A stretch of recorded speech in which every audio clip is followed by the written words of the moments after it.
us. My name is Mark Thane, and I have the pleasure of serving as superintendent for Missoula County Public Schools.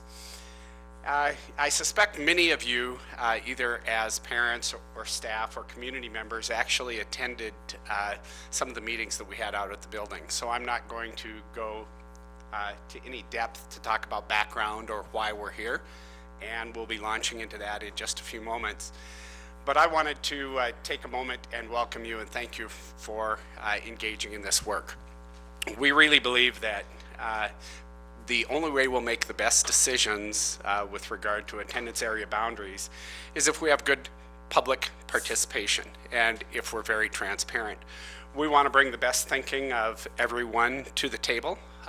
We want to be as objective as possible and make decisions that are in the long-term best interest of the students that we serve. So it's important work. We're going to get our hands dirty over the course of the next few weeks, ultimately culminating our work by making a recommendation to the school board probably in May. And then the school board will actually be the decision-making body to determine whether or not we do make any changes to boundaries, and if so, how we might contemplate implementing those changes. So I appreciate your willingness to engage in the work, to engage in the conversation. We'll talk a little bit tonight about ground rules and how we will encourage your participation. It feels a little funny for me to be standing here talking into the microphone when you're all right here, but we are being taped by MCAT for future broadcast. So as you speak, you will need to utilize the microphone so that it can be captured for MCAT's purposes. And you activate your microphone by just pushing the button at the base of the microphone. You'll see the red light come on, and then you can speak. So with that, again, I want to express my appreciation. I want to acknowledge Hatton Littman is here, and Hatton has been instrumental in terms of driving this project forward and managing it from the district perspective, and I appreciate that, Hatton. And she's our Director of Communications for the school district. I'll turn the podium over here, or the microphone, I guess, to Ann, and Ann will kick off the process, and we'll begin with some introductions too. So, Ann, welcome, and we look forward to working with you.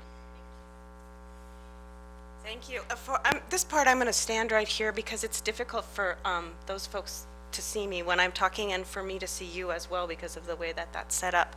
So my name is Ann Cussett, and I'm the facilitator working with for WGM under contract with the school system to provide some facilitation for this project and public outreach. So thank you everybody who's volunteered. It's a commitment and it's much appreciated. So I'm going to give a question for you guys to think about, and then we'll do introductions, but just so you have a minute to think about it. The question is, we're going to go around each and ask you to respond to the question sort of, why are you here? What's motivated you to become a part of this advisory committee? What do you expect to get out of it? Just, maybe a minute or so a piece to respond to that. So while you're kind of digesting that, some logistical things. There's a restroom right outside the door, and there's two more further down the hall. You have some little snacks in front of you, and there's water and LaCroix in this cooler. And even though this seems, I swear it feels like the UN, right? But it's not. It's not really meant to be so formal. It's really just to make sure that we get this videotaped and so everybody can hear everybody.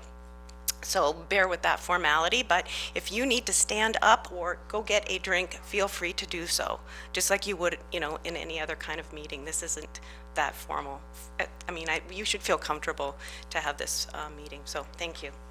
So with that, does anybody on either end want to volunteer to introduce themselves and respond to the question?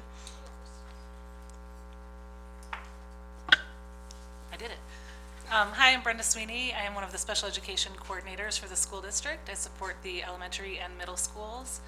And I wanted to participate in this group because I see the impact of the buildings that we have that are at capacity and rapidly growing, and just wanted to help facilitate that process for seeing if we could make the enrollment a little bit more equitable, and then also in light of the recent renovations, just kind of making sure that we're utilizing all of our spaces to the fullest of potential and most appropriately. So yeah, and I also appreciated the fact that this is a true community effort and wanted to be involved in that as well. So thank you. My name's Mandy Snook, and I have 3 boys that go to Lewis and Clark Elementary. And I wanted to be a part of the process because I feel like the school community is such a strong community, and I know how important it is to me to be a part of Lewis and Clark, and so I wanted to be a part of it so that I could help represent people that are nervous about the boundary relocation and just learn more about it. My name is Terry Phelan, and I'm the Safety and Operations Coordinator for the school district. And the primary reason I'm here, among others, is one of my responsibilities is transportation. And I imagine that any shift in boundaries for elementary schools will have a ripple effect through the busing community, whether it be new routes or rearranging routes or anything like that. So it has the potential to impact transportation significantly.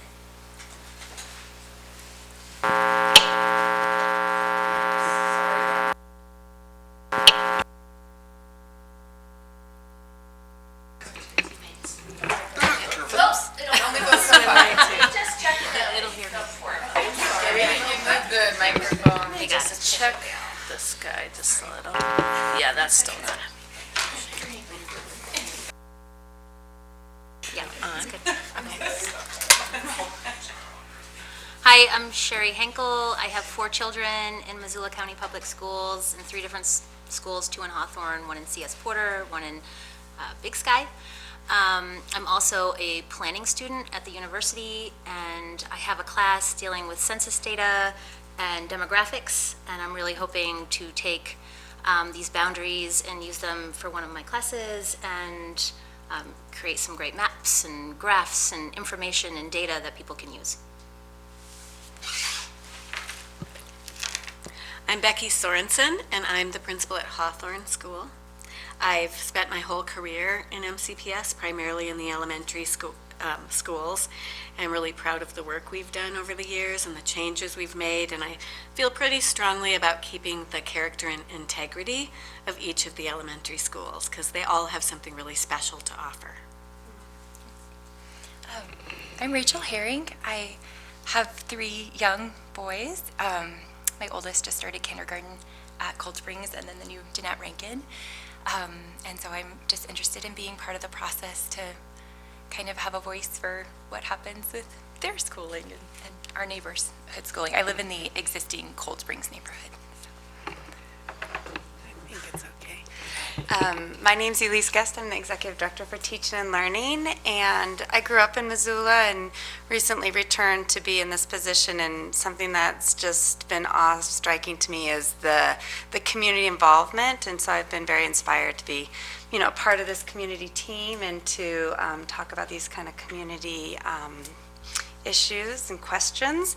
And then from my role in teaching and learning, it's to truly ensure equity and access for all educational opportunities across our schools and to wear that hat in the conversation. I'm Robin Nygren. I'm the librarian at Rattlesnake Elementary, and I'm excited to be part of this process. I grew up in the Rattlesnake, and I attended school through MCPS, through Hellgate High School, and working at Rattlesnake, I feel like we're in a unique situation where we're kind of landlocked in a way, so I think this will be a really interesting opportunity to figure out how to maintain equity and diversity in our elementary schools, and so I'm really excited to be part of this.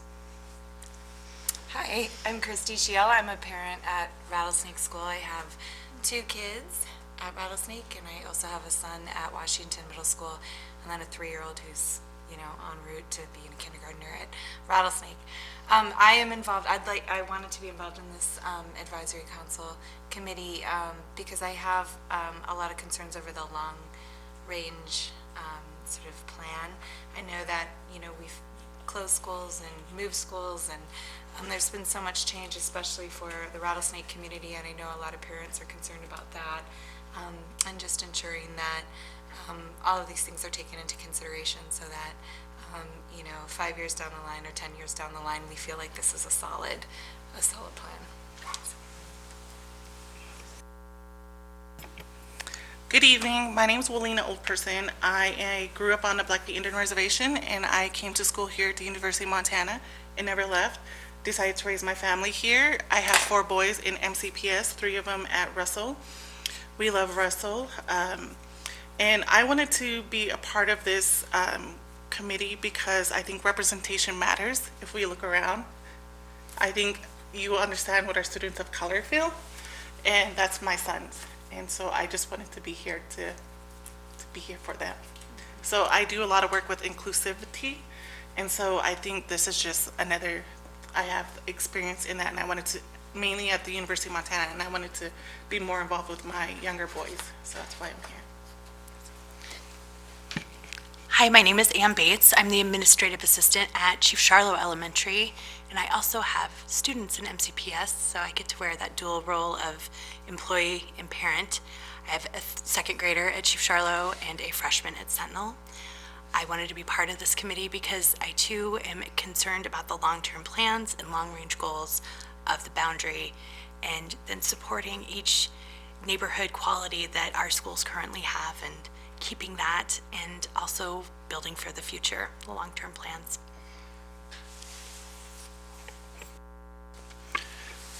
Nick Lofing, and I'm the parent representative for Franklin Schools. I'm in my 2nd year and a board member on the Franklin PTA. I have a 3rd grade son and a kindergarten daughter at Franklin. We moved back just 2 years ago, moved on a Friday and started school on a Monday, and we've had a great experience at Franklin.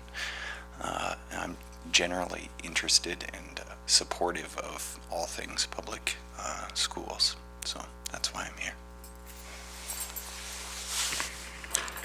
Okay, hopefully this works.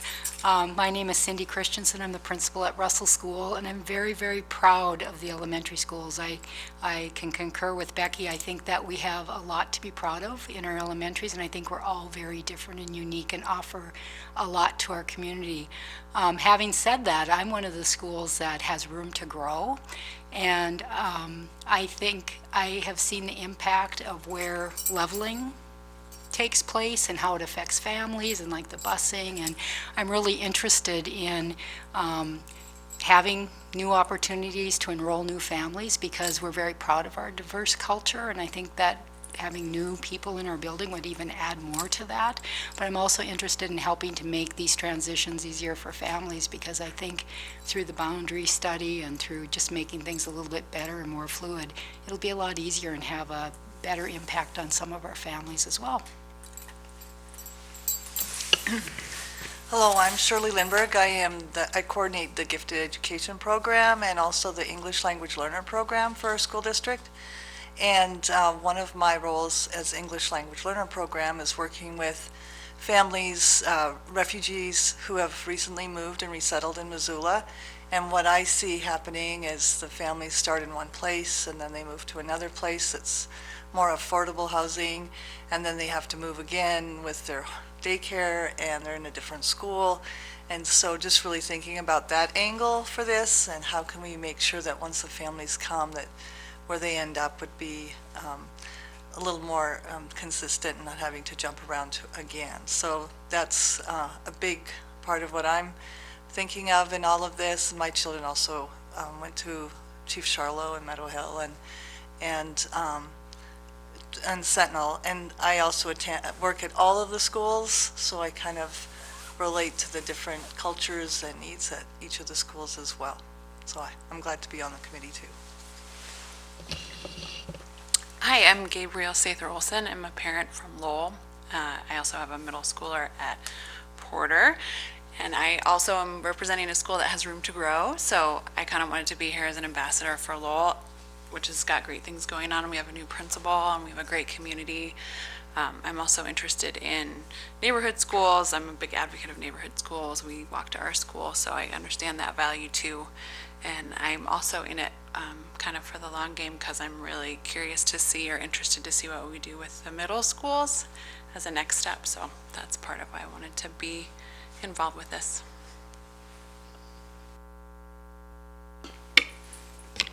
Hello, my name is Hannah Stone. I am a Paxton parent. I have a fourth grader, a kindergartner, and then a little one in diapers who's going to be following in their footsteps before I know it.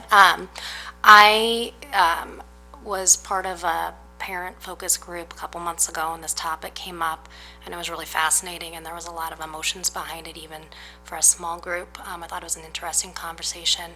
And so when the opportunity to continue with it came up, I thought it would be interesting and also hopefully facilitate and understand where a lot of those emotions and fears were coming from, and hopefully be able to communicate that to the greater Missoula area. So.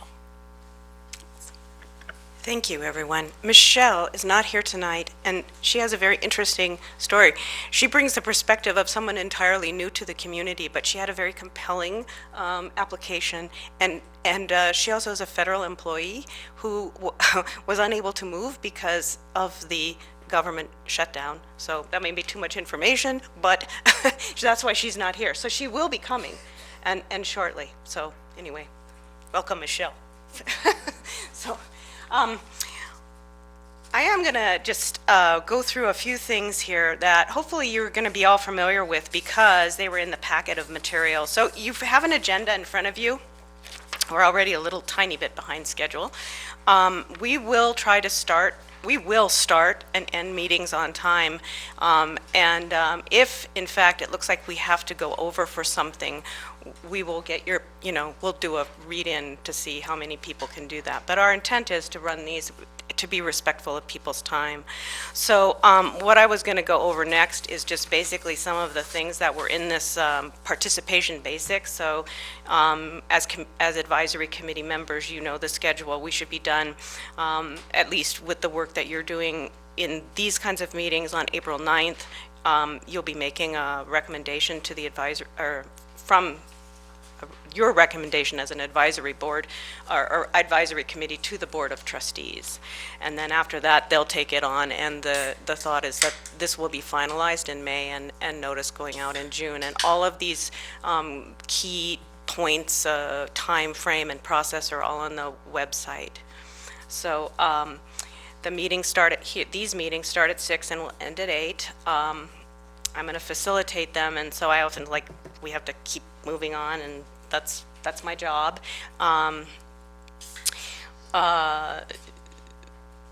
The superintendent has agreed to attend each meeting as best he can. That's the plan, and to provide technical information and observations, but as needed. And you can also, as we go through this process, if there's somebody you want to bring in for some kind of presentation or something, we can also do that. Obviously, these meetings are open to the public, and anyone can come. The meetings are open to the public as observers, and then time will be provided near the end of each meeting for public comment. And then I'll read this statement now so you're familiar with the way that this is run. This is what we'll read before we take public comment. The public comment agenda item is designed to allow meeting attendees who are not part of the Boundary Study Advisory Committee the opportunity to address the committee. Public comment is not an opportunity to dialogue or debate any issues. It is an opportunity to address specific comments to the committee. Please understand the committee will listen and note your comments. However, they will not respond during public comment. We ask that those wishing to address the committee state their first and last names for the record, and we respectfully request that comments be limited to a maximum of 3 minutes. And so the purpose of not having a dialogue is so that you can make sure that you can hear everybody, and you may not know the answers to. So that's the way that's going to run, and that should be familiar to anybody who's attended a Board of Trustees meeting, because those are relatively similar to the way the Board of Trustees runs it.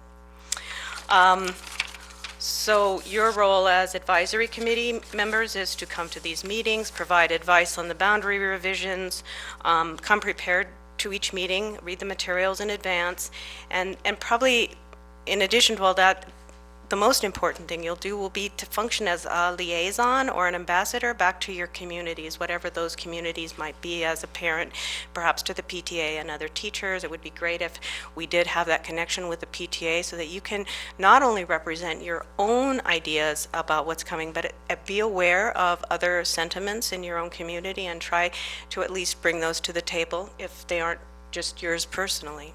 So that's a big thing. I'm gonna skip. And in terms of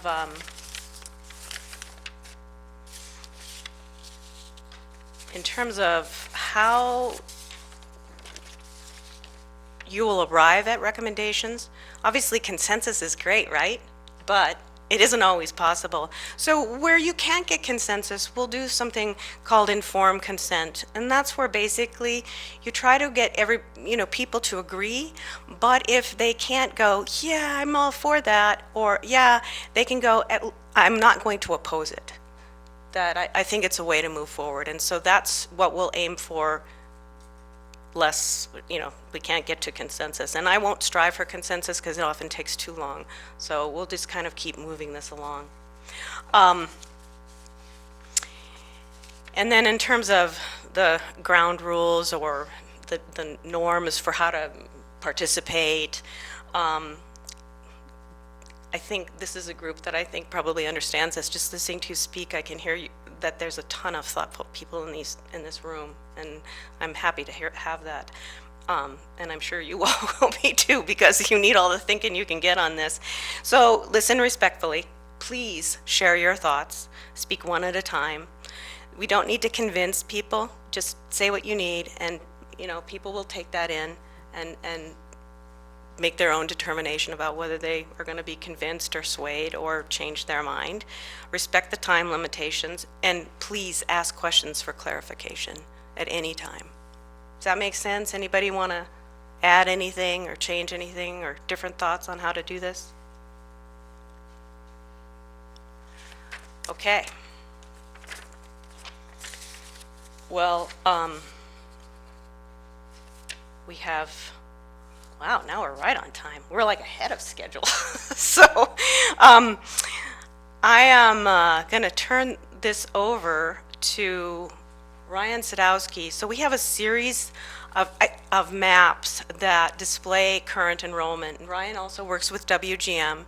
And so we were given the statistical demographic, where people live and where students live, and then where they go to school. You may have those maps in your packet. So he's going to just go through those quickly and answer basic questions about the data, if you have any. And to do that, I'm going to go back to the screen and pull this up, and then he's going to walk through it. So quick little review. We're not going to get into too much detail on this, but just something so we're all familiar with those, and also just how those maps were created. So they're all in tab 5 in your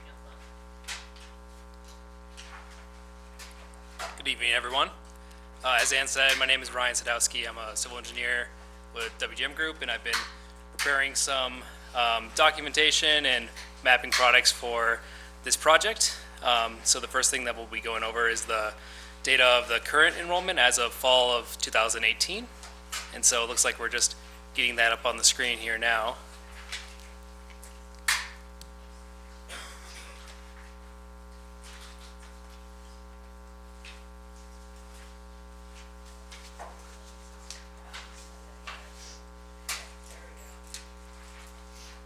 So you can spin around or look at your notebook, save information.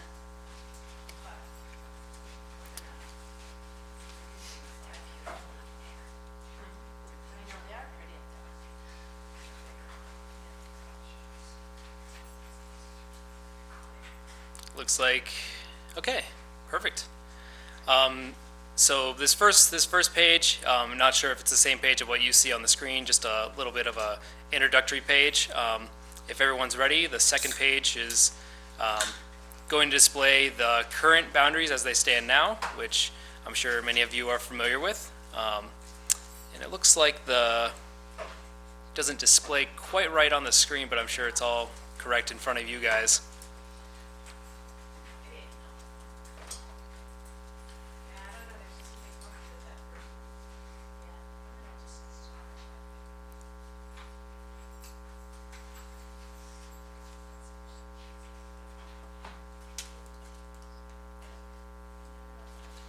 You can keep talking. Okay, yeah, it might be just due to the file size. They're pretty large files.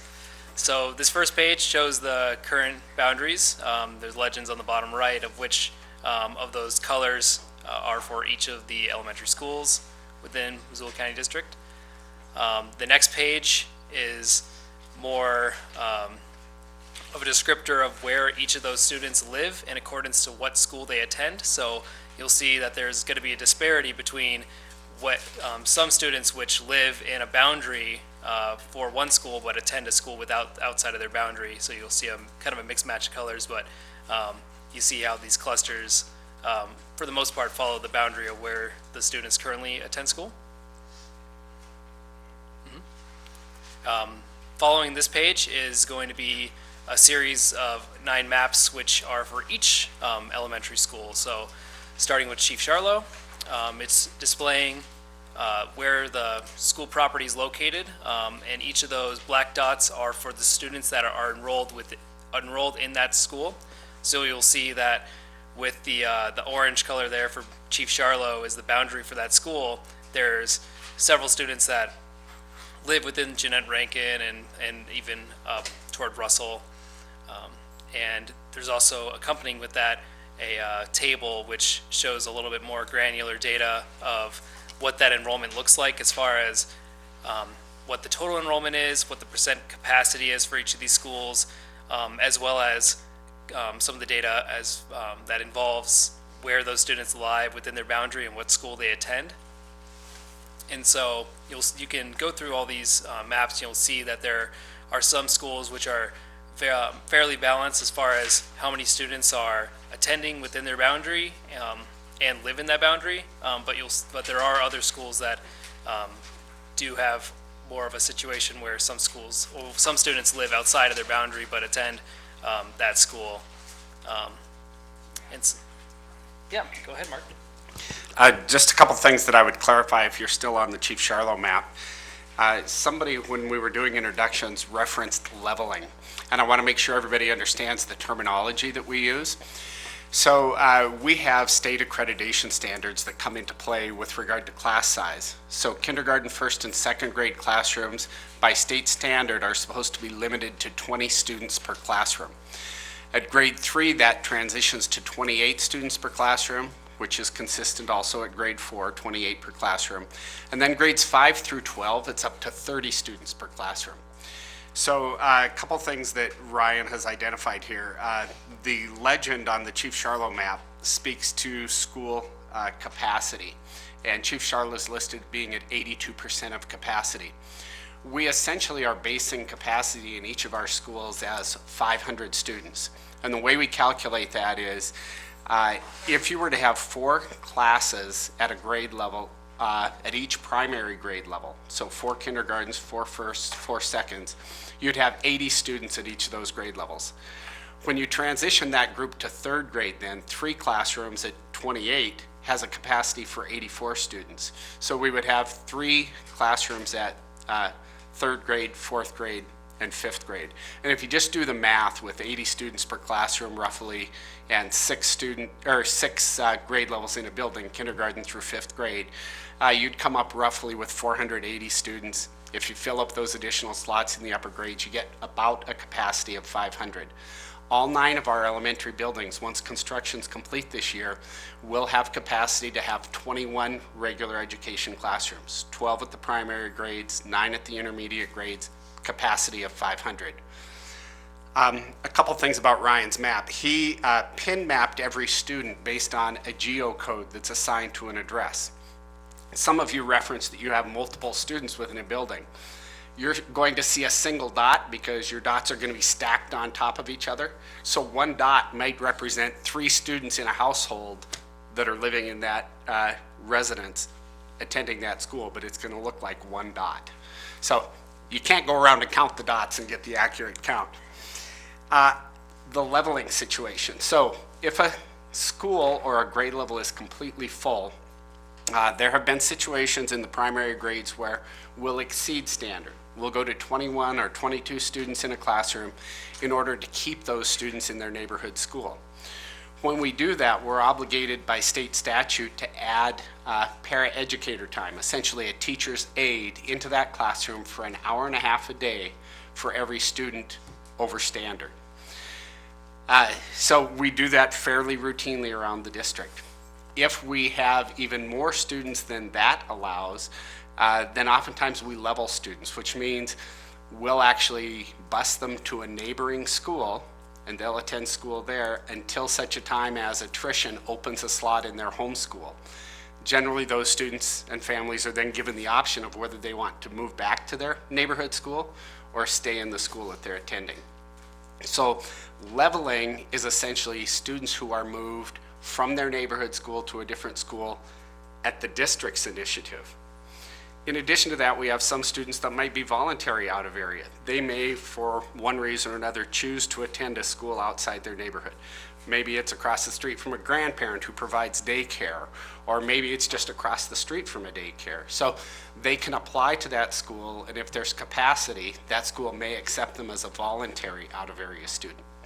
If you look at Chief Charlot's enrollment, 100 students attend Chief Charlot that do not live in the Chief Charlot attendance area. You'll see a lot of those come out of Linda Vista, Maloney Ranch area, which is the former Cold Springs, current Jeanette Rankin attendance area. Many of those families are leveled families. There wasn't capacity at Cold Springs nor at Jeanette Rankin presently. One of the interesting facets of that is, though, once those families have been leveled, oftentimes they'll request to stay in that school because kids have forged relationships, and so they may have been leveled as a kindergartner. They may be a fourth grader now and could have gone back to their neighborhood school, but have chosen to stay in that school. And generally, if we have capacity, we've honored that request. We figure the students and families accommodated us when we needed to level them out, so we'll try and accommodate them if they want to stay in that neighborhood school. So it gets a little complex when you look at the enrollment figures, but I think in addition to the pin map, the legend is really helpful. And more than anything else, it may cause you to ask questions about each of those school attendance areas. So I just want you to focus on that piece of information. Thanks, Ryan. Thanks for the clarification, Mark. So I'm not sure if we want to go into the detail of each of these maps. What you'll see is if you look at some of the area of interests for your school, what those stats are. And at the end of the document, there will be a page with some additional graphs and tables to explain that data a little bit more defined. And I guess the other addition with this map is just showing a rough distance to show you where a student would live in accordance to that school boundary with buffers of a quarter mile and a mile away from each of the schools. And is there anything else you'd like to add there, Ann? Okay.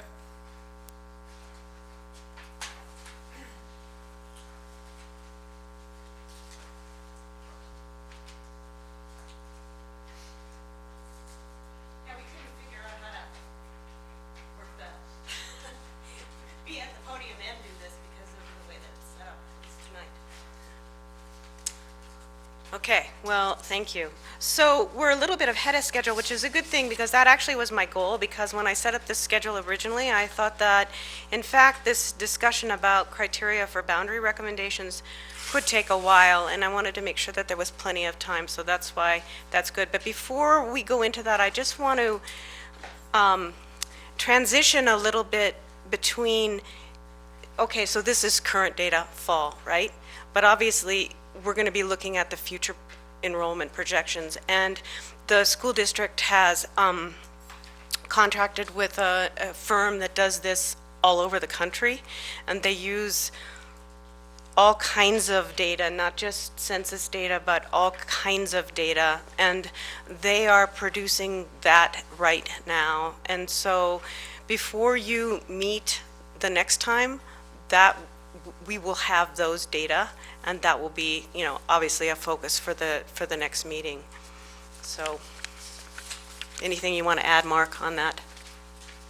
No, just that in 2008, 2009, we did our initial demographic work, and we contracted with a firm, McGibbon and Associates, and asked them then in 2013, 14 to give us an update, and they did so. And we have those demographic projections, not only for the school district, but for each attendance area within the school district through the year 2023, 2024. 5 years from now, it sounds like a lot farther away than it actually is.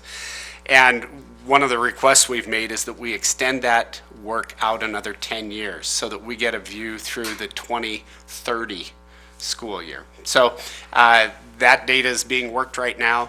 As Ann referenced, it's census data, it's live birth statistics, it's cohort survival model. It takes into account migration patterns in Missoula. He'll contemplate city and county growth planning, et cetera. So that'll be important data for us because, as was expressed previously, one of our interests is in making decisions that are grounded in data, but also decisions that have stamina. We don't want to be back in 10 years doing this work again. The last time we reviewed boundaries was 13 years ago, and we would like to get another 13 years out of any potential revisions that we make.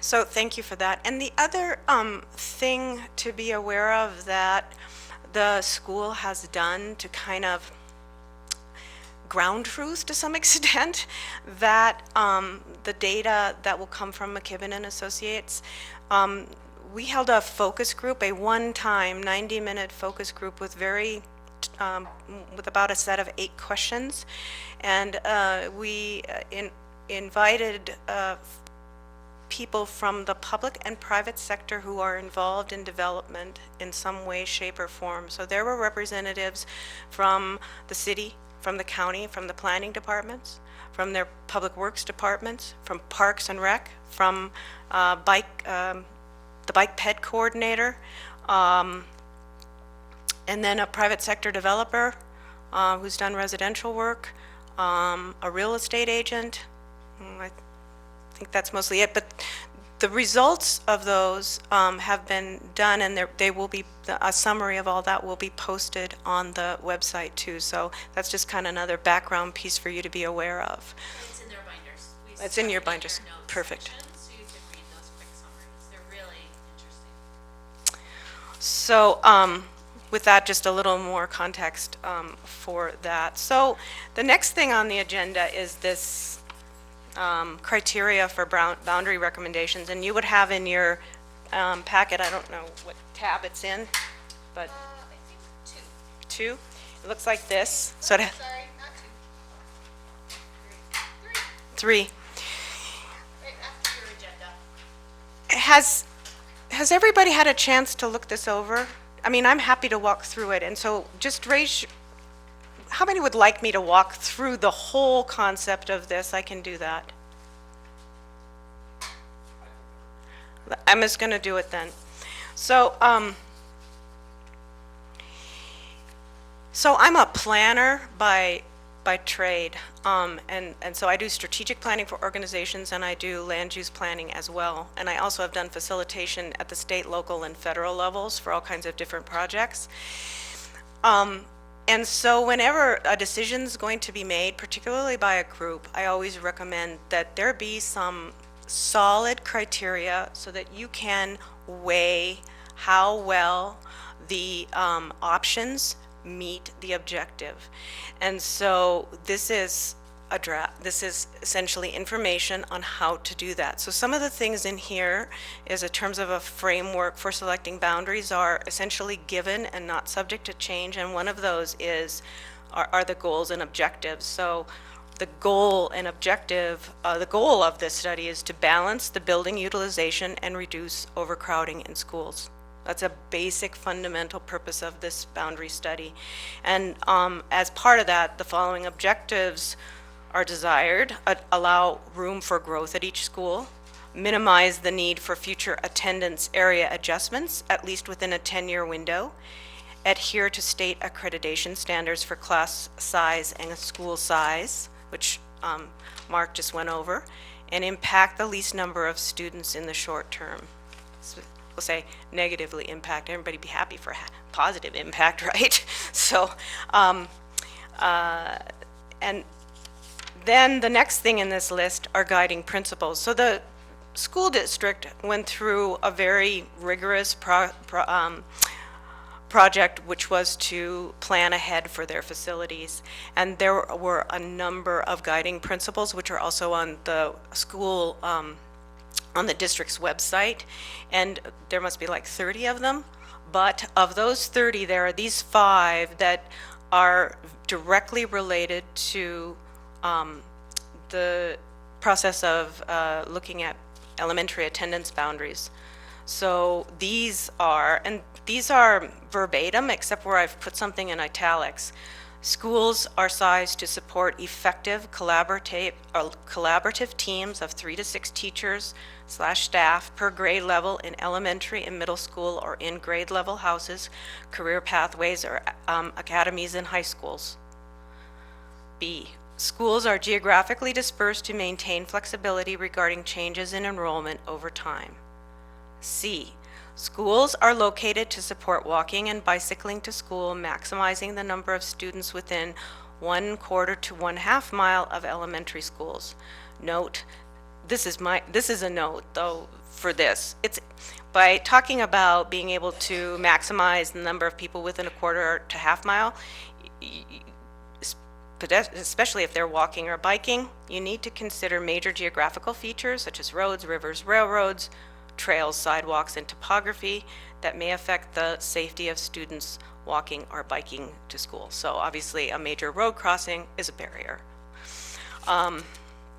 Schools should be located in areas with diversified housing options, a range of size, age, and price to support elementary schools of 350 to 450 students. And lastly, maintain neighborhood PK through 5 schools to the greatest extent possible. And so I did create another note in this context. We're talking about the neighborhood context and relationships, maintaining those with schools rather than, say, building maintenance. Okay, any questions on any of this so far?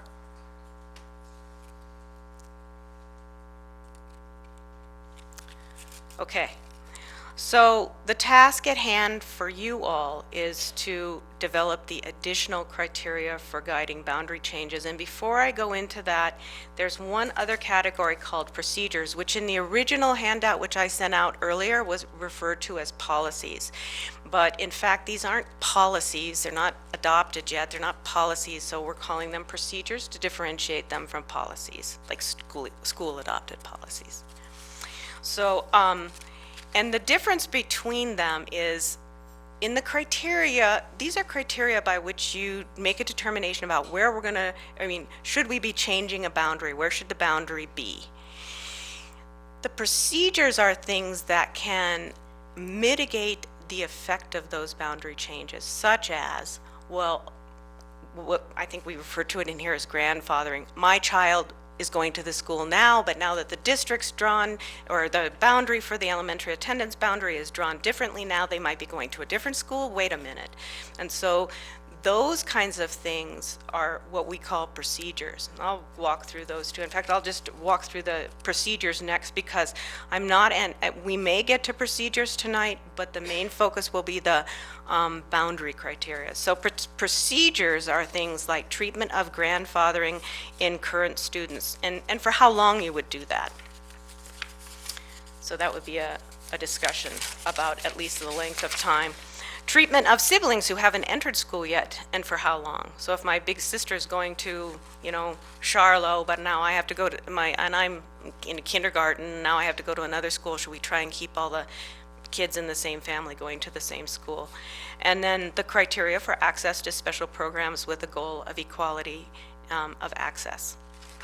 So those are things to make the impact, the negative impact to a student or to a family, to lessen that impact. So the criteria are, these are draft. So why are we doing this, right? Like right now, we have to do it today, because the next time you guys meet, we're gonna have those projections. And so we will do the best we can to map where those, where those students are likely to attend. But then the question will be, okay, now what? How are we going to make a decision about if this is a good change or not, if we're thinking about a change where we can see, whoa, this school is going to have a lot of students. And so it will be helpful for us who will be working with those data prior to your next meeting to have a sense of where you stand on criteria, because then we can at least start a discussion right away next time. We may even, I don't know if we'll have time to actually maybe develop some alternatives that would weigh one criteria over another for comparative purposes. So the criteria are: avoid busing that takes a student more than 20 minutes one way.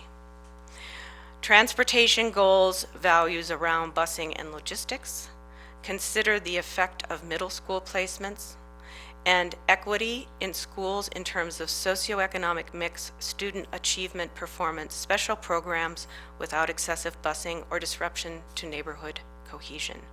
Now remember, we already have 5 criteria up here too, but those we can't change. So these are additional. So now this is open for discussion for you all in terms of reaction, thoughts about this, if you want to change something of these 4 additional criteria.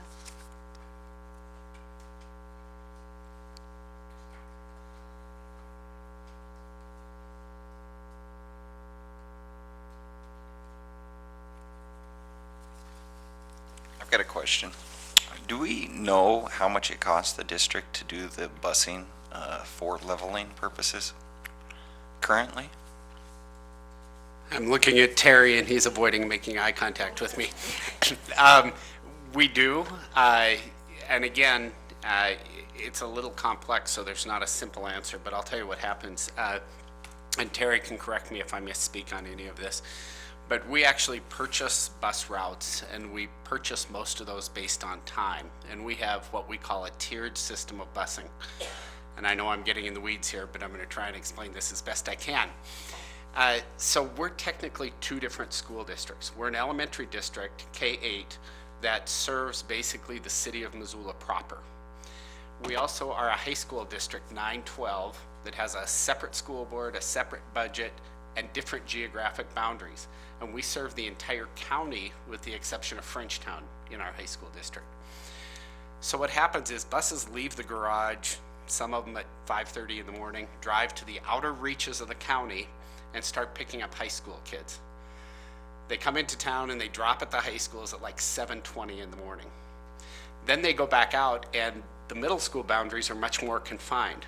So that bus would turn around and run a middle school route potentially, pick those kids up, drop at the middle school. Then elementary boundaries are even more confined. That same bus might go out and run an elementary route and drop in an elementary school. And because of the concentric circle nature and the fact that successive routes are smaller, we get great bang for our buck out of a single bus that we might purchase for a 2-hour window of time on a contract. So you might get a bus that does a route. It might drop at Jeanette Rankin, and then there are some kids from that neighborhood that might need to be leveled to Chief Charlo. That bus might just continue through the neighborhood then, gather those students, and drop at Chief Charlo. So we're not purchasing that leveling route separate from the others, but it's an extension of an existing route. Sometimes because of the addition of time, there's an additional cost. Because of the addition of mileage, there's an additional cost. But it's really challenging to say we're spending X number of dollars transporting leveling kids just because of the way our busing is structured. We actually last year, as part of a study, commissioned a study of our busing and found that it's about as efficient as it could be. We did a bell time study hoping that we could save some money and find a way to change high school schedules, and we found that it's really an efficient system. So with that, Terry, I don't know what you might add. You actually summed it up pretty well. I don't know if I'd have any additional comments. The data is available, and we get monthly reports, so the number of students is there. And the one thing I would add to the tiered system that Mark mentioned was we have run into situations where I almost got the impression from Mark's comment that leveling would be the last step of the route, for example. the Jeanette Rankin to Charlotte, that's not necessarily the case. We try to make it as efficient as possible, and those pickup times could vary. A student from, Patty Canyon might be leveled to Lowell, and so we have to make accommodations for that. And that student might get on a bus, get dropped off at a home school, and get picked up at home school and then taken. So there could be some transfers there. But it's, they certainly go out of their way to make it as efficient as possible. And I'm going to add one more layer of complexity. And I don't know how this will necessarily factor into your conversations ultimately, but there are two other factors involved. We serve a number of students who meet the federal definition of being homeless, and we do so under the McKinney-Vento Neglected, Delinquent, and Homeless Act. As was referenced, I think, in Shirley's initial comments, one of her interests is reducing the number of transitions that some of our students face because of changes in housing. Well, one of the situations we find with McKinney-Vento is if a student meets the definition of homeless, and maybe they're enrolled at, I'll keep picking on Chief Charlo, but the family's housing situation changes and maybe they end up moving to Rattlesnake. In order to avoid that child having those continual disruptions and transitions, the McKinney-Vento Act essentially establishes that if Chief Charlo was the home school, we as a district have an obligation to allow that student to continue to attend Chief Charlo, and further, we have an obligation under federal law to transport that student. So some of the students that are represented as out of their school attendance area are students who may qualify as homeless, whose families have moved, but are still attending the school in which they were originally enrolled, their school of origin, and we do transport them. Another factor, we have what we call center-based programs, students that have specific identified special education needs who may, for a variety of reasons, be clustered within certain schools. So we might have a structured learning program at one school. We may draw students from all over the community to attend that specialized program. So we have oftentimes smaller buses that run those routes, but if there's capacity on those routes to also have somebody who's homeless on that bus or a student who's being leveled on that bus, we'll fill up those seats to again try and enhance our efficiencies with transportation. So again, the levels of complexity, and Terry's got a big job working with Beach to try and keep track of all those things, but there are layers upon layers within transportation. So my comment is more of just something to consider when we're talking about diversity, and because oftentimes I hear this, especially working with the refugee population, that some schools would really like to have some of our refugee students at their school. It's a nice thought. However, it's not necessarily what's best for the student themselves. So we have to consider when we have. Well, let me back up. When you think of the English language learner population in Missoula, it's not very big compared to so many other places. It could be 50%, 75%. We're at 2%. But in Missoula, because of our lack of diversity, that's a huge number. So we also have students that are scattered about. We might have 3 non-English speakers at one school and then 15 at another school, and it all depends on housing. But to think about, we want to share those kids around so that everybody can enjoy that diverse population, and it could be something else when I'm looking at students of color impacted by poverty, other programs, Native American, any of those populations. We want to do what's best for those particular students and to be able to provide the best programming for those students, not to make everybody happy and feel good about having diversity in their building. Does that make sense? We want what's best for the kids, not a feel-good situation where, well, yeah, we get one too, or something like that. Because I have had people tell me that. We would like some too. And it's like they're not a commodity of dealing them around or anything like that. what I really like is when they do end up being clustered in one particular school, we can provide better services because there's more of a specific population, even whether it's gifted and talented, which is my program as well. So if you have any questions, if that doesn't make sense, I'd be happy to answer any questions to that. May I just throw one more consideration out? So I think Shirley's broached an interesting topic, and I'd like you to consider, as you reflect on guiding principles, how you value the various principles. So we talk in our guiding principles from the facility project about desiring as a school district to have a demographic within each of our 9 elementary schools that more closely reflects the demographic of our community.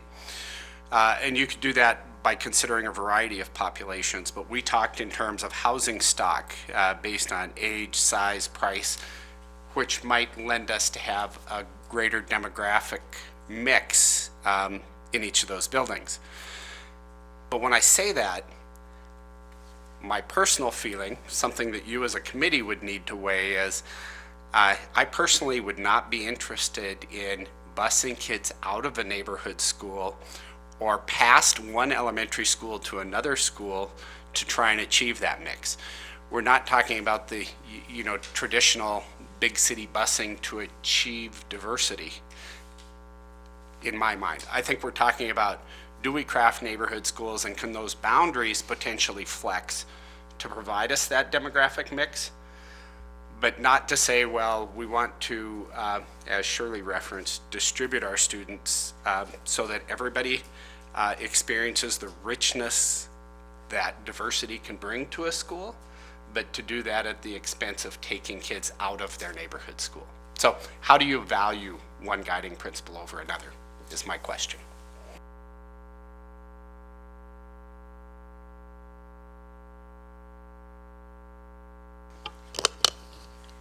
I wondered, just for everybody's sake, your definition of special programs. By that, are you meaning the McKinney-Vento program, the center-based special education program?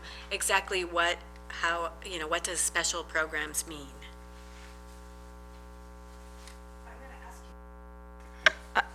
Is special programs something that, oh yes, it's in item D. Yes. So, I can tell you what it meant to me, but I don't think it matters. I think what matters is that you all talk about it and figure out what you want it to be in here, and we can get more explicit if you need to.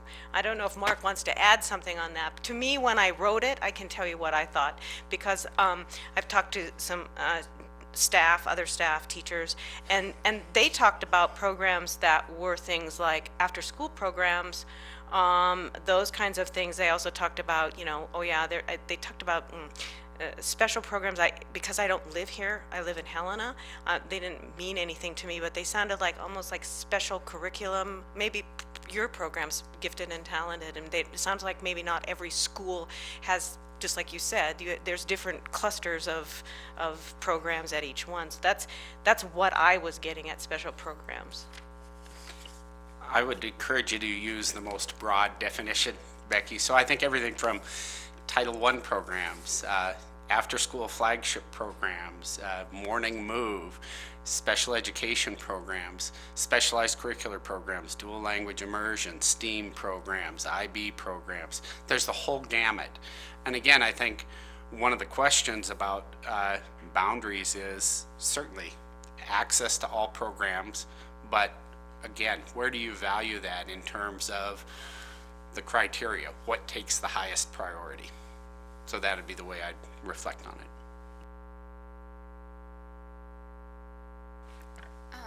Will we have access to the items in D underneath additional criteria, like the data behind the numbers?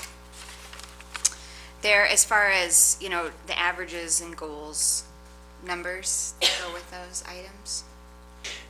I would suggest if there is specific data that you'd like us to gather, get us that information and we'll work to gather whatever data you have. So the question about busing, or if you have questions about socioeconomic mix in each building, et cetera, we're happy to gather whatever data we can to provide it to you so that you can, again, make the best decisions possible.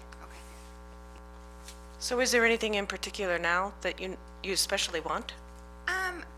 Well, I guess knowing, because I know not every school is a Title I school, so having that information, and I think it would be interesting just to know the general diversity of each elementary school, along with where students attend, I think would be an important piece. I see some nodding heads. So I apologize, and you can cut me off if you need to, but twice now I used it, and now it's been used again, the term Title I, and I'm not certain everybody understands these things. So as we go through this process, if we use acronyms or talk about programs that you're not familiar with, I'd encourage you to ask the questions.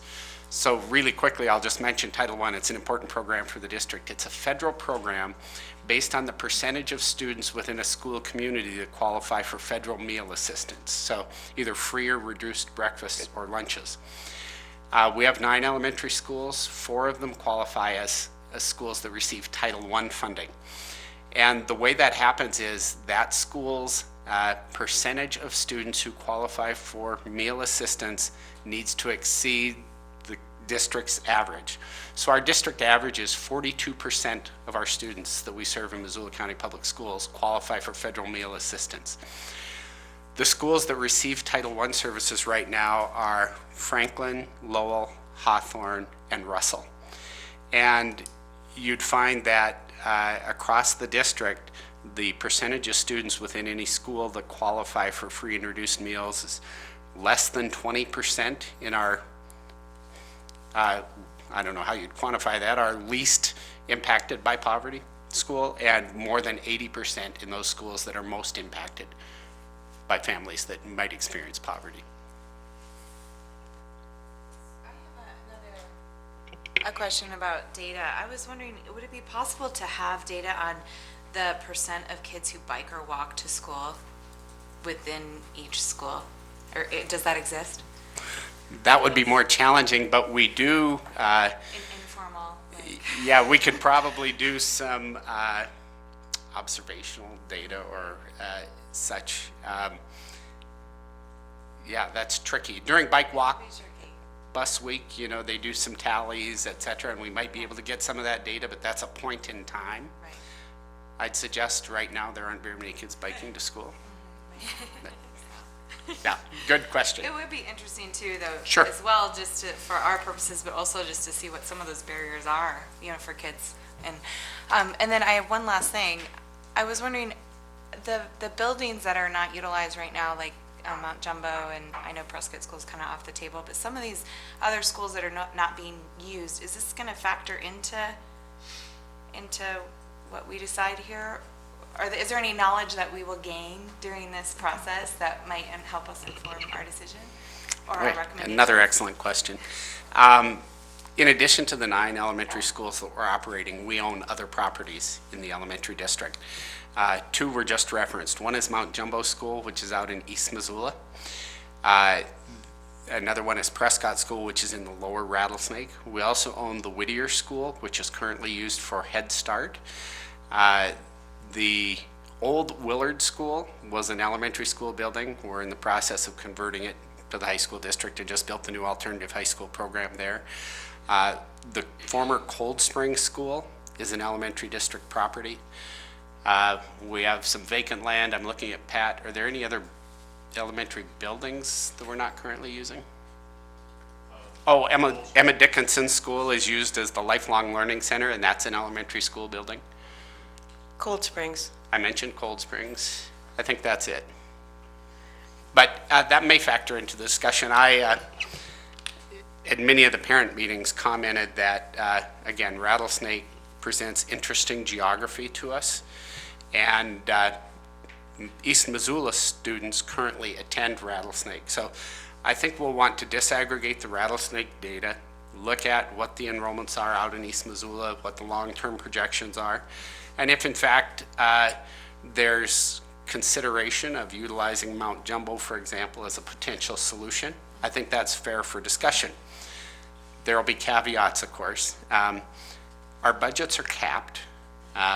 Right now in our elementary district, about 92% of our budget goes to salary and benefits. So there's overhead and there are other costs associated with opening additional buildings. So all that would factor in, but I do think it would be fair to have that conversation as part of this process. So yeah, there were a couple, I saw some hands raised, one, Sherry and also Rachel, and then Shirley. Anybody else I missed? How about we just go boom, boom? Oh, and you. How about we just go 1, 2, boom, boom, like that? So. Well, I was going to say with the walkability bicycle, the Downtown Association for the master plan, they conducted a survey and ranked Missoula with a 97% walkability rating, and they have they had lots of data to present on that, and I don't know how you could get that data or like to see that and compare it to school systems, but they have done some surveys and studies.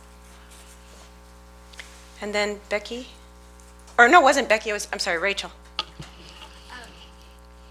Back when we were talking about data and gathering data, is there any data on like the reasons families choose to voluntarily level, aside from the ones you mentioned about maybe they were leveled and they chose to stay with the school, or because of the homeless act? Is there any data on that? I could answer some of that.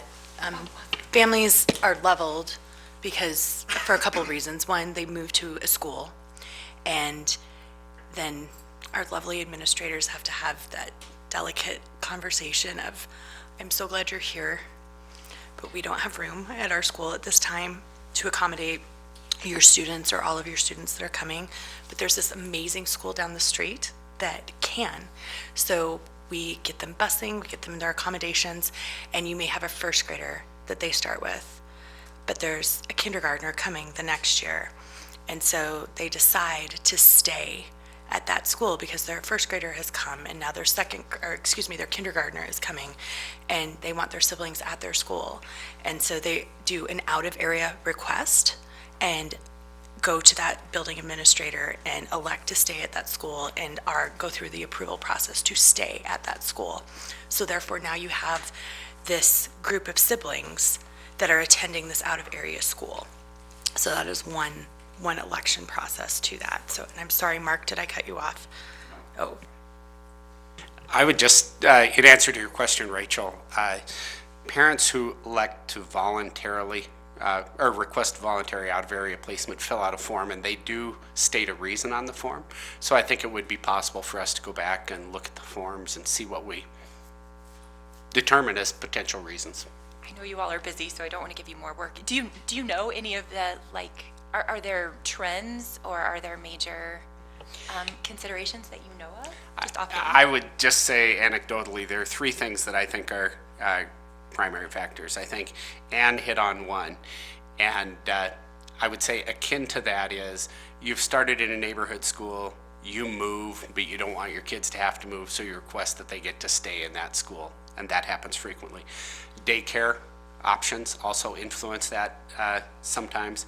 And then I think parent employment in certain areas of the community. A lot of parents like to be near where their kids are, just for ease of transportation, etc. But there could be other reasons, and we could probably gather those forms and take a look at what people report. And then, yes, Nick. Thanks for the response on the busing. I was hoping actually that you were going to say that there was going to be huge cost savings by redistricting and having less of the leveling for busing as somewhat of a selling point. I also wanted to take you up though on your invitation to make a kind of a statement of opinion about how to rank these guiding principles and these criteria that you've proposed, which, I mean, this is super helpful. I'm glad we're not starting with nothing and having to come up with this stuff. But when I look at these, I think that mostly, with the exception of D in both lists, it's just a variation on two things that are not that difficult or easy to disagree with. And that is that we want the schools to be running at 85% of capacity so that you have this leveling out. And then this idea that busing is bad and walking is good. When you get into the two Ds, I think that's where the group is going to see controversy, and the community will as well. So I'd say, to the extent that we use those, or that I would support using those as criteria, that we do have more of the data that's been requested, so that the process doesn't devolve into a kind of series of stereotypes about the community.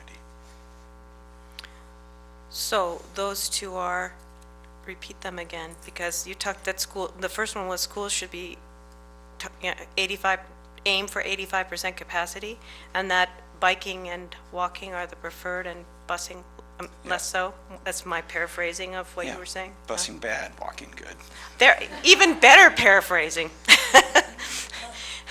And then, Mark, were you going to say something? I feel like I've talked too much, but I do want to just clarify one thing on busing. We do have a bit of a challenge with regard to busing. The special session of the legislature a year and a half ago or so eliminated the transportation block grants that have helped fund transportation in our district. So again, I'm looking toward Pat, but I think we lost about $350,000 over the span of the transportation block grant reduction. More than that, probably will eat into our reserves by that. Okay, so at any rate, back to your question, it would be wonderful if an outcome were to be that we could eliminate some routes that would ultimately save us some money. That's not the primary consideration here, but regardless of the outcome of boundary study, we are going to be forced essentially to take a look at transportation and who we transport, et cetera. And then with regard to capacity, I would make one more comment. We have 9 elementary schools, each with a capacity of 500. We've got capacity, therefore, of 4,500 K-5 students. Right now we have 3,726, so we have excess capacity. But there are a couple things to note. From 2008-9 until today, so the first 10 years of our demographic study, our district enrollment has increased by 811 students. We looked at enrollment projections at our cabinet meeting Tuesday morning, and we're projecting about another 150 student increase next year. That's been the trend lately. So capacity issues ultimately will be a question we want to address throughout this process. And then I think, again, one of our challenges is to understand that sometimes as housing stock turns over, it doesn't do so in a nice, even curve. What we see happen oftentimes is young families will buy a house, so we've got these elementary kids. When the elementary kids go to middle school and high school, those houses don't necessarily turn over, and we have new elementary kids to replace them. So you see this cyclical nature with enrollments in elementary buildings. So I think we want to look at the history so that we don't make decisions that are based on data that may just be a natural fluctuation. I think we have to look at long-term trends too, and that's going to be an additional level of challenge that we face. Shirley and then Hannah. Getting back to the acronyms, as Mark was talking about, I think it would be really valuable for us to have a glossary of the acronyms we use, because so many people don't understand when we talk about those things, and they're so related to this conversation. And along with that, then I think part of the data should be which programs are being offered at the schools, and I'll use an acronym for that, the IB program at Franklin and Lewis and Clark and International Baccalaureate. Then we have dual language immersion, and just thinking about all of those different things that we have. I think that really tells you what the culture of the school is too. So I think it's important for especially those who don't work in the district to understand what each of the schools kind of looks like and what's offered there. Thinking a lot about the walking and busing, a huge piece of this, and I see that as I travel from building to building, especially at 3 o'clock. A huge part of that is the lower socioeconomic schools don't have the parents picking the kids up and cars lined up to pick them up. That's a huge part of some of our schools. Just parents are all gathered around the school to pick up their kids, and yet at some schools you won't see that. Just something to consider. And yeah, the data, I think it's really important to consider the data of the diversity when it comes to populations of color and poverty and Native American, and where are the homeless kids, and all of that stuff I think needs to be shown, like where are those areas specific. I think, so I don't know how much of a list you want, but I think there's plenty that we can get. So I heard you say a list of the schools and which special programs they have going. A glossary of terms, just so we all know what we're talking about. That would help me too, for sure. And then just some observations. They sounded more like observations to me, like the poor kids. Some schools, there's lots of parents picking kids up and lined up in their vehicles, and other schools not so much, because that's just not happening. So in some communities or some areas, like I'll say Rattlesnake, for instance, when I go there, there's all kinds of parents picking up kids. There could be one parent income, one parent stays at home. So they're not as concerned about daycares in the area. You go to a school like Franklin, if a family is in a daycare and they move to another location, then they lose their daycare. Now they can't find a daycare, and they're certainly not there to pick up their kids. So there's just so many more dynamics to this than just, there's so much at each school that we have to consider that unless you experience every school, that it's really, you don't realize what you're thinking about, what you have to think about. And where are the parents, and how close are they to those daycare, their work, and any sort of after-school care. So a takeaway for me when I listen to you is that in some school districts you can make an assumption that kids may live farther from school because they have an alternate route, which is neither a bus nor walking nor riding. It's getting in a car with their parents. And so to me that seems like potentially useful information in making decisions about the boundary. Did I phrase that right? Yeah, exactly. I'm looking at the time. I'm gonna skip to Hannah, and then I'm gonna ask you all a question too. Well, and I was just looking at the additional criteria, and one thing that was in here was consider effective middle school placements. I don't have any children in middle school or high school yet. I know that when I looked at the boundaries for my house, the local, the local school is Paxton, the local middle school is Washington, and then we're split on high schools, just actually a street over. And I didn't know from the group whether that is a criteria that would be important, knowing what your high school and middle schools have gone through, or if by the time you get to high school, it's less important, hey, I was a Paxton kid and now I'm going to Sentinel versus I'm a Paxton kid that's going to Hellgate. So I didn't know whether that should be something that we are really considering or something that is maybe less of a factor, and I would look to folks who have kids that age who maybe have thoughts. So adding in not only middle school but high school. That's your suggestion. I mean, is there some reactions on that one? Sorry, I guess I was just going to ask clarification as to why that was listed as a criteria, if there was like some underlying context that maybe we didn't know about. Because it had come to surface that some, when I talked with staff, that a school, you might have all these elementary kids, and then half of them go to one middle school, and maybe it's not half, but in other words, you don't go to the same, just because I went to X elementary school doesn't mean all of my friends are going to end up at middle school with me. And so that was something that seemed to be a desired end goal. Maybe some of those kids want to meet some new kids. I don't know. Again, I apologize for weighing in. My perspective would be that the decisions that this body makes and recommends to the school board, and if the school board chooses to implement, may ultimately influence the conversation about middle school and high school boundaries that will follow next year.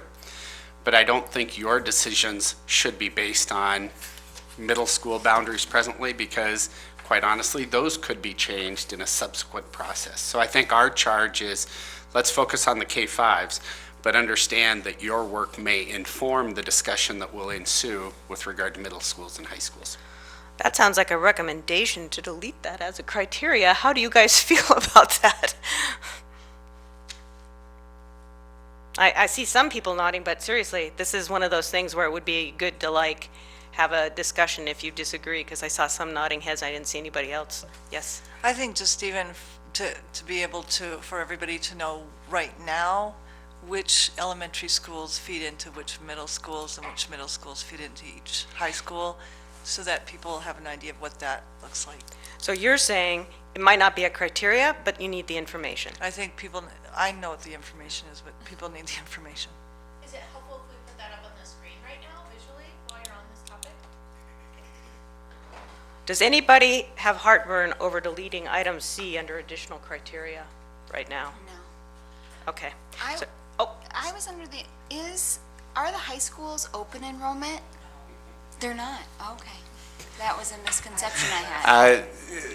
We, in the past, that term was used a lot, and we had a lot of out-of-area placement at the high school. That has reduced significantly in the last few years. So just as is the case with elementary schools, original enrollment is generally done by the address at which you reside. As is the case with elementary, in middle school and high school, if there's a compelling reason for you to consider attendance at a high school or a middle school other than the area in which you live, you go through an application process and such. So I'm just going to show you guys how I'm navigating here so you can remember it too. A lot of you have probably already been there for when you apply. So you go to our district homepage and you scroll down to this little announcements area and you see our nice little icon. You can get to this same icon from the announcements area on all of your school web pages too. They go to the same place. So this is our clearinghouse website. All the information that you guys consider will be placed here so the public can see it as well. And if you go to maps, the maps that you have in your binders are here, but we also posted our existing boundary map. So the question was, can you guys know where elementaries feed into as far as middle school? So I'm just going to open up our middle school boundary map for you up here. And so the blue area on the screen represents Washington Middle School's boundary. So if you get a sense, I'll just try to minimize it so you can see the whole thing. If you get a sense of looking at it, you've got Rattlesnake, you've got Paxson, Lewis and Clark. Am I missing anything? Nope. And then the pink area represents CS Porter. So you've got Lowell, and then you've got half of Jeanette Rankin, and you've got Hawthorne. Yeah? And Franklin, excuse me. And then this teal area, or green, I can't tell how it looks to you guys, is Meadow Hill. So you've got Chief Charlo and the other half of Jeanette Rankin and Russell. And Russell also goes to Washington? No. No. Not anymore? No. The only elementary school whose attendance splits when you transition from 5th to 6th grade is Jeanette Rankin, which was also the case with Cold Springs. A portion go to Meadow Hill and a portion go to CS Porter. All the other schools transition as an entire 5th grade to 6th grade in a single middle school. However, if you have leveled students at your school, where their home school is Jeanette Rankin, once they become 5th graders, they transition to that middle school of their origin school. Yes, so essentially another way to say it is essentially all bets are off when you transition from 5th to 6th grade. You're still assigned to middle school based on your home address. If you were a leveled student and you want to continue with that cohort to a different middle school other than the middle school of your or that would serve your address, you'd have to go through the application process.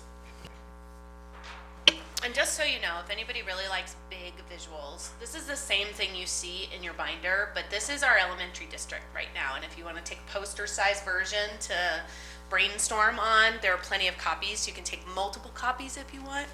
They're just going to be here for your resource. So, thank you. So here's the question. The question, since I'm watching the time, we've eliminated one. And then we've had a recommendation that in terms of prioritization, that let's work towards leveling out towards 85%, certainly something less than 100%. And walking's good, busing's bad. And I'd add a third one too, because I hear it in here, but it's that the cohesiveness of a school and a neighborhood is very important. And it kind of goes with that walkability thing going on. And then another one I've heard, which is what you were expressing, is that sometimes it's important for a student to go to a particular school that they may not be able to, that may not be their neighborhood school. And that doesn't really help in terms of the boundaries particularly, but it's just an acknowledgement. So maybe that's not a criteria, but it's certainly something to keep in mind. Yes? I think that's spot on where you talk about students wanting to attend a place that's not their home school, and that I can say that's true for some of the Native American students who will attend a school that has a high enrollment of Native students to be around people similar to them. And I think when it comes to data, it's really important to get the social-economical, social-cultural, to really see where our students are. And in the Ed office, Karen's here, do a great job of being in touch with their parents, and they send out information, like I brought it, of their last newsletter of where the Native student numbers are for this since December. And I think that'd be really interesting to see that for all the minority students, just to see where the students are. And so I think that's just something really important to help to make it a data-driven process. So do those 3 or 4 that I just mentioned kind of ring a bell? I mean, there's an awful lot here. You point out, it's like, yeah, maybe we can just kind of simplify it in terms of prioritization. Does that approach work for everybody, or does somebody not want to have that as the priority items? Becky, you look like you're scratching your head. And I don't mean we eliminate the others, it's just the focus areas. I guess my job here is to be, to be here for the whole district, but yet when we say like walking is good, busing is bad, the people that live in East Missoula don't have the option to walk. They bus, and wherever they go on the bus needs to be a great place. The people at Hawthorne School do not have safe routes to school. The safest route to school are the people in our boundary that live more than a half mile away. They have the safest route probably that anybody in Missoula could have to get to school on that Milwaukee Trail to Hyberta, where Hawthorne is. So I think to make blanket statements like, busing is bad probably isn't a good priority for us, because it's leaving a couple of communities out, East Missoula and the people around Hawthorne. Thank you. Yes. And again, this has been rattling around in my brain. When we talk about parents picking students up after school in your visual observation, I would also want to be cautious about us making judgments about why that happens. I would suggest to you that there might be some locations, and maybe Rattlesnake and Jeanette Rankin would be too, where because parents naturally transition past those schools on their way to and from work, that may be why they're picking kids up. It may not necessarily be socioeconomically related. So I think we have to be conscious of making our observations and maybe pondering why that is the case. But I think we have to be careful about making judgments that we don't know for certain about, if that makes sense. I see a lot of nodding heads, that's good. So in terms of moving forward, does anybody have a problem with using the criteria both from, well, the guiding principles are the guiding principles, but these 3 that we have left for boundaries. Otherwise, we'll just go forward with those. And the fact is, you know, it will be discussion as we look at those, but this is helpful. This discussion has been helpful. Yes? Is there any way to have public transportation considered in routing children to school? I don't know the answer. We do have some elementary students that utilize public transportation, far fewer than do at the high schools and middle schools. Again, I think part of it is the question of supervision of those students and parent comfort level and whether or not there are transfers that happen, that kind of thing. But in my former life as an elementary principal, yes, we had kids that rode the mountain line sometimes to Chief Charlo. I just wanted to add a comment to that, also parents who may need to take public transportation as a consideration for, because some don't drive or can't. So, we're just going to move forward unless you just have some one last burning thing. Well, it's just the bus routes don't line up with the times that school is in session and school is out of session. Yeah, so busing is certainly something to consider, so. Just one last thing before we leave here, because there were a lot of suggestions for data requests. And the only thing that I would suggest is that when you evaluate how critical that information is to actually the boundary relocation. So as an example, and not to pick on anybody, knowing how many kids walk or bike to school now, it's confusing to me how that would actually be useful. What seems like might be more useful are what are the impediments, like no safe routes is maybe the issue. So that's just an example. I just would suggest that I will hone in on this, because in a planning process it's real easy to get sidetracked by wanting a bunch of data when we always have to ask how is that useful in our decision making. There were lots of good requests for data, but that one, because I work as a land use planner and think about those things and have to deal with data requests all the time, and in my own self like to know stuff. It's just a heads up. So yeah, you look like you're going to say something, Terry. No. Okay. Does that make sense? I don't want, I think it was Robin or Elise that brought that up, and so I just, no, it was you. Does that making sense to you, what I'm saying? Yeah, okay. What could be helpful is the Safe Routes to School map, which I know that exists. So perfect. So occasionally I'm not always a PC when I whoa, in terms of making a suggestion. So I don't want to step on anybody's toes, but occasionally I'll make an observation like that, and hopefully you guys will call me on it if it's out of line, or maybe take it for what it's worth. So I appreciate that.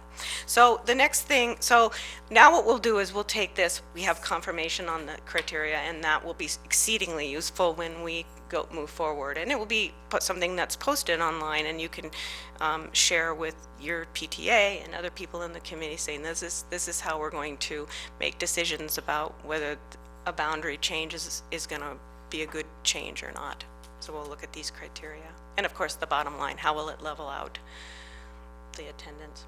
So the next thing that we're going to do, so now that we know that you can go over there and actually use a microphone at the same time, Ryan, I don't know why I thought we couldn't do that.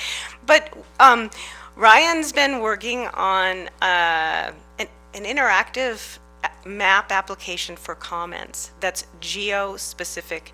For anybody who may have paid attention to the Missoula County land use mapping update, they use the same software, but you basically can say, as an individual, my kids can't get to school because, and boom, you take the marker and you make your comment. Ryan's going to show us how to do that, and this will go live tomorrow.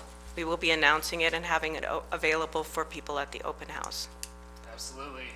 So, it might have gotten removed here, or it might be in Internet Explorer, that's fine. All right. There are some comments already. People started jumping. So the software that we're utilizing for this is called Social Pinpoint. What it allows you to look at here is an interactive view of what the elementary boundaries are currently drawn at, and let you put in comments for geospecific areas. There's a few on here already, but I just can go over the kind of the functionality of this software.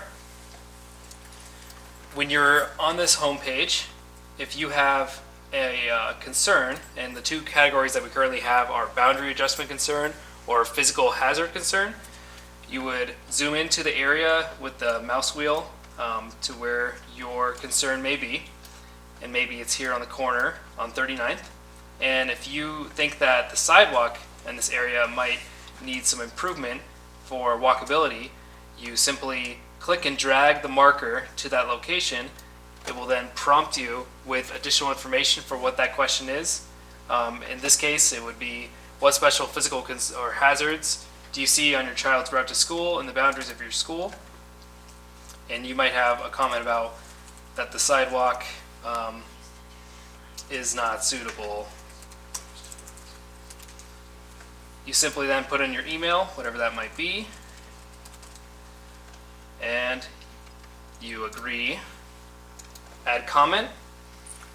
And the way that I have this set up right now is that there is no review for these comments, but it displays on the map of what your comment may be. You also can look at the activity of what's been commented on, and you can join in a discussion in those items. You can like or dislike those items. And so it's a way to get an interactive platform to look at this data and to have the public go in and have some ideas about what we could do to address concerns within the community. Okay, yeah, and you can also hover over someone else's comment and you can read it. You can go and look at them that way as well. And up like it, down like it. Yeah, so you can link. This map is live. Ryan navigated directly to it. If you go to our clearinghouse website that we showed you that has those 6 circles on it, one of the circles says interactive map and comment tool, and it'll link you right there. So it's live right now. Those comments are from people who navigated there. We sent out press releases today about the fact that this meeting was happening, and so press have likely reposted that link in their stories and things like that. So, and we'll have this live at the open house tomorrow, so people can comment while they're at the open house on a computer. We'll have the old-fashioned way. They can stick sticky notes on big maps too. And of course, it's live for people who can't show up at a meeting. So certainly for any of your parents who say, like, this is great, but I can't show up, I got kids, I got work, whatever, drive them to the clearinghouse website to get all the info, but tell them that this is a really valid way to give their concerns and their input. And one caveat, Ryan mentioned that it's live and you can post comments and you'll instantly see your comments. That'll be true through the open house tomorrow night. After that, it will be moderated. So we want to make sure nothing inappropriate shows up on the site. We want people tomorrow night to be able to see it in real time. So it'll be left open. After that, we'll put the setting on so that Ryan will actually review a comment before he allows it to be posted to make sure that it's not Sorry, Mark. inappropriate. And each of these comments are also tagged to what school what school boundary that comment is for. So we're able to download all this data in a spreadsheet and use that for selection criteria. Okay, thank you. Anybody else? Okay, yeah, it's kind of cool. We're excited to use this tool. So so now it's time for any public comment. Anybody in the public want to say something? Okay then. I don't need to read this again. But and so we're like, you know, in terms of next steps, the real next step is tomorrow night there's an open house, and so it would be great if you could attend at least. So the way the open house works is we'll be open at 6 and it will go till 8. There'll be stations around with information, including a computer. There'll be, I think, 2 or 3 computers. One that will be looping the video, so that if you go to that website, there's a kind of a short informational video about why this is happening and whatnot. So we'll be looping that. We'll have a computer that has the website for this boundary study, and then also accessible then to make comments on the this pinpoint map.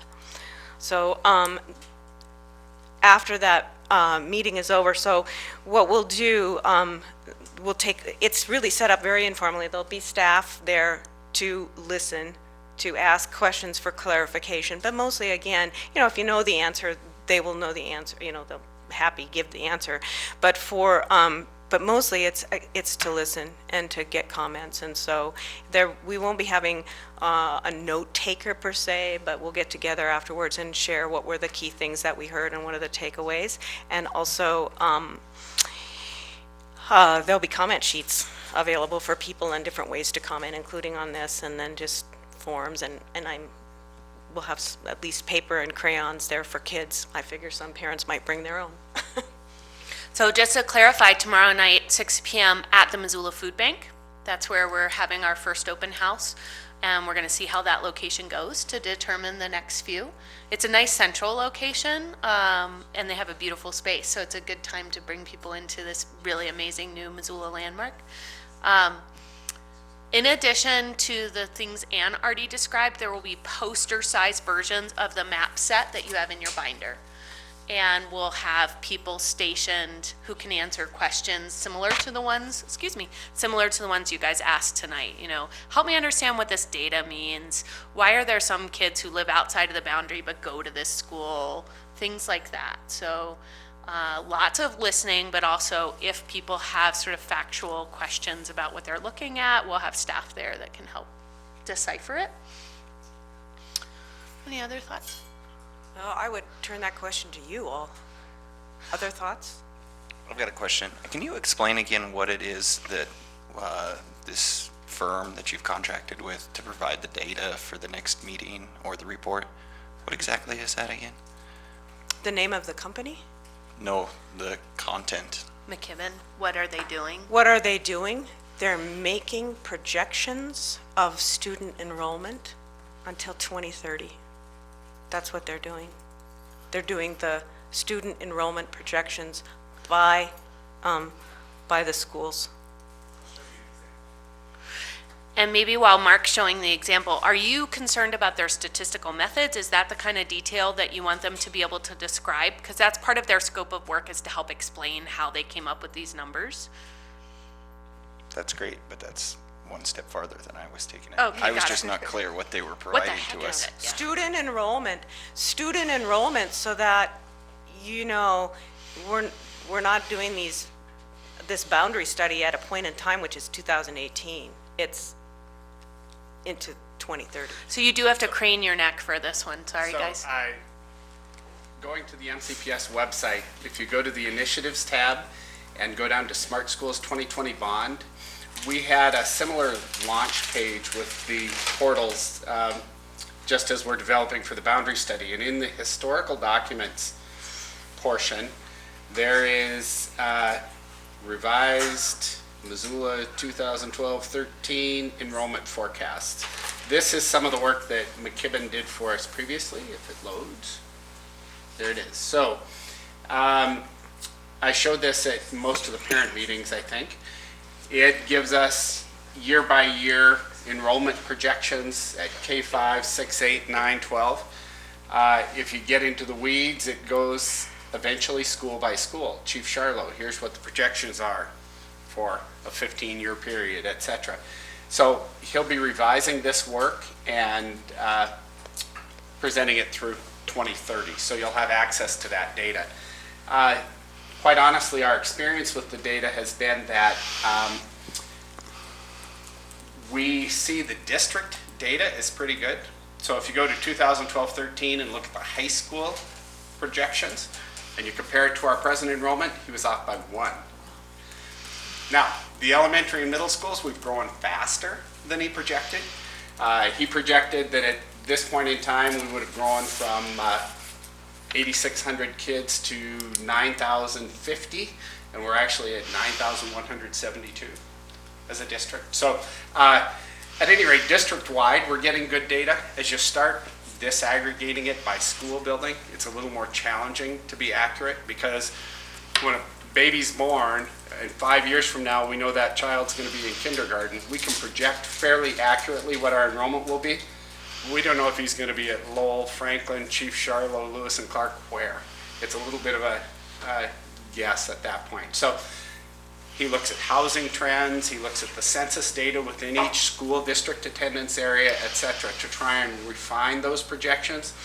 But again, they're projections, it'll give us some basic information, but it's not something that you can rely on 100%.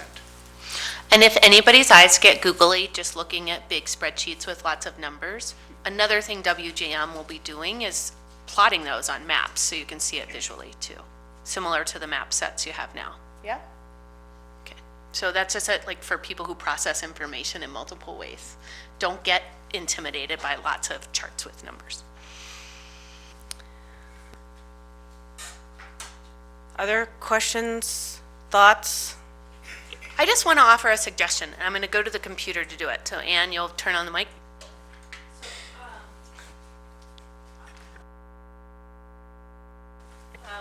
Mark and I and some of the other folks at WGM and some members of the cabinet have had a chance to look at the data that you guys are looking at a lot.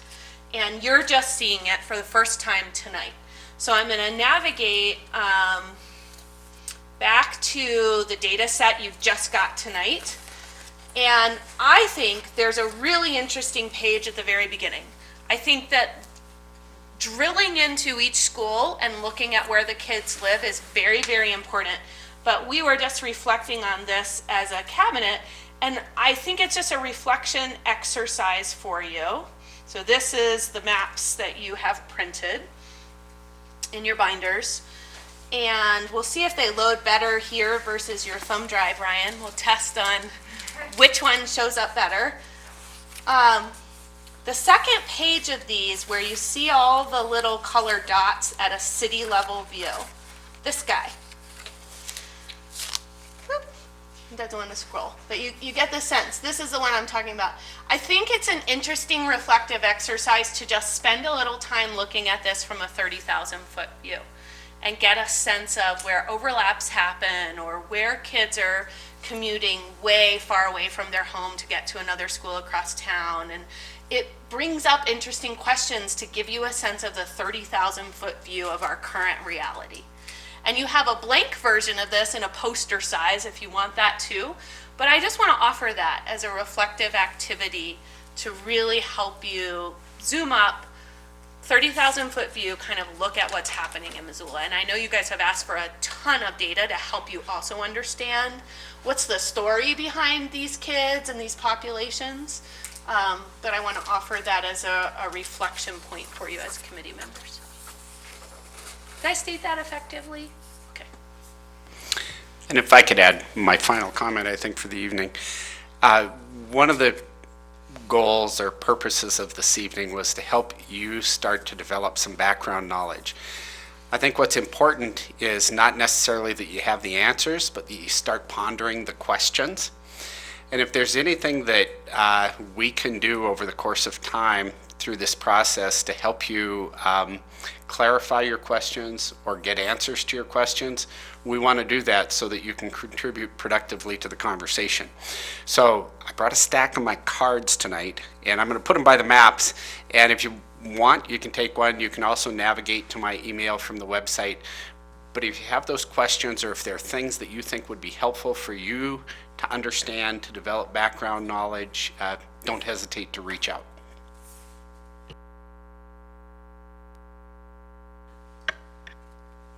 Okay, well, don't expect the next meeting to be done early. But we will work it so that you will be done on time. But anything else? Thoughts before you leave?